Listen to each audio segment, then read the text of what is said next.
What is up, guys? It's Jack here, all the NDD, and we are back again with another video today. Just talking about recently, YouTube had this thing. It was an article I read during my lunch break today where they've removed a bunch of AI slop channels. And to be honest, I think that this is probably a good move. I know there's not many of us that actually enjoy AI slop as such. Don't get me wrong, there is a novelty to, some of the videos where, they've got historical figures and stuff doing stupid things, but honestly, like that got old very fast, like any kind of meme or running trend on the internet does, right?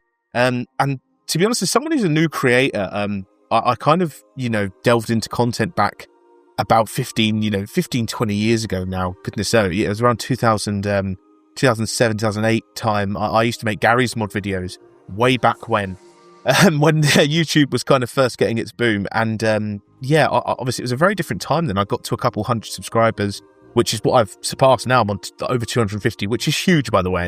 And, obviously completely love and appreciate every single one who does subscribe and enjoys the content. But it's odd that number back then was so much more monumental and people were so much more engaged.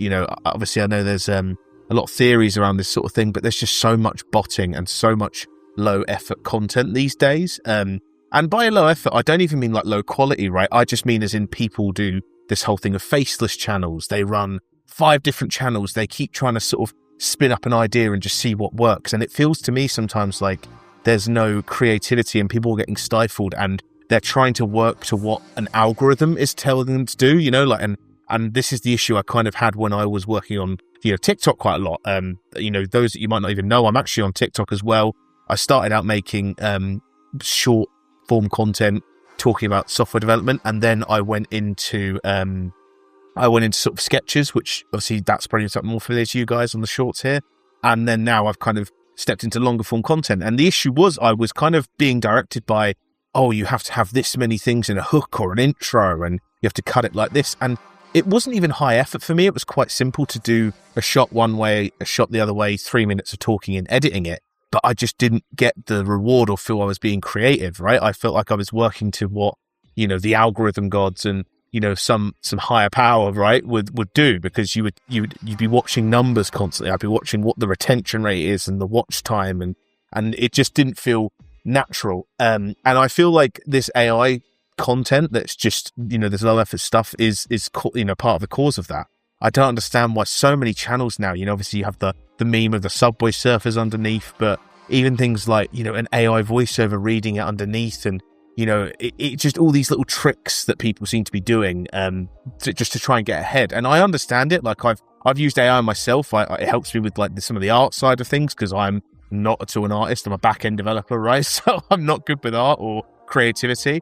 And I think sometimes with like writing out text and formatting it can be quite good. For trying to choose titles or descriptions. But even then, I feel like you should never just depend on AI as such, right? I always say this with everything with AI. I think it can be a really useful tool. It should be used back and forth, and it should be like a collaboration thing with something that's, anonymous and just for you, that you can use to be creative and productive. When you're using it to just spit out things, spit out content, spit out video ideas, I think we're stepping towards a really uncreative and boring society, right? We live in a society. Sorry, it's not even a fucking current meme. Anyway, but I make myself laugh, at least. That's always a good thing, guys. You make yourself laugh, then you're good. But for me, I think it's just a worrying indictment that this stuff is coming out. And it's nice that YouTube seems to delete quite a lot of it. I've got some of the stats here of what they deleted. So there's about 4.72 billion views, 35 million subscribers, and about 10 million in annual earnings for what they deleted, which is an absolute drop in the ocean, but it's at least hopefully a step in the right direction that I hope other platforms will take up on, because it's getting crazy. People, I actually posted my sub channel the other day to a Reddit and said, about how proud I was that I hit 250, and someone asked me what it is that I did, and I looked through so many new channels there, people starting out, and by the way, I'm nothing to follow, right? I'm just a wombat on the internet, but I will say you have a big advantage these days if you are just talking naturally to a camera and engaging. I think there's a YouTuber I watch from time to time, actually, Ian on YouTube. He's some American guy, middle of nowhere kind of guy, lovely bloke he seems, and he just works in a 7-Eleven and just talks about the fact that he works in a 7-Eleven, which is like their American corner shops, I think. And I don't know why, but that just I just enjoyed watching that and I think that's the charm of it, right? That very handheld camera, talking to the camera about his day. He talks about his family. And I think that's really nice to see. And I miss that style of YouTube sometimes and online content. I think sometimes people are so desperate to sort of keep up a perceived image or more so these days, work to what the algorithm or what the trend is. And I can understand it, especially if this is your full-time gig. I do get that, but it does kind of feel a bit sad to me as well. Like so much creativity is going.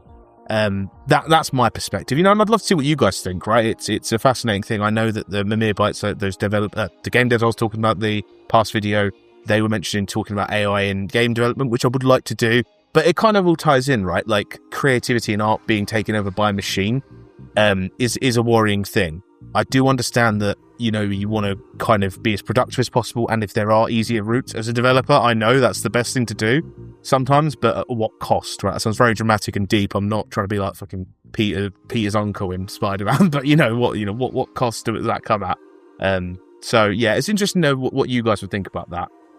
Anyway, so just a quick video today. It was nice to see that they've sort of to be cutting down things like that, but for me, this is not my gig, right? I work full-time, and I really enjoy doing this. I just have a lot of fun chatting to you guys and doing little content and say little videos. So as I'm enjoying it, I will change my content. This is why I do quite a few different series.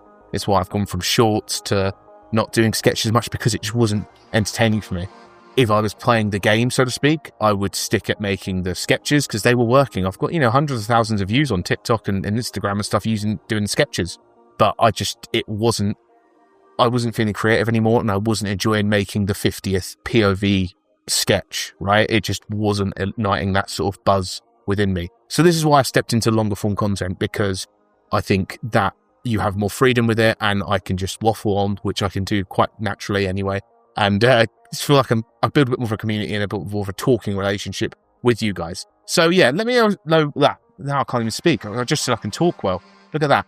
Let me know what you guys think, though, about the subject and about the AI content and stuff, and whether you think it's a good thing. If you're someone who does that sort of content, have you been impacted by that, or are you worried by that? Okay, I did just absolutely have a brain fart for 10 seconds, so I will cut away from this into saying, have a good one, people. Look after yourselves, and as always, take care, everybody.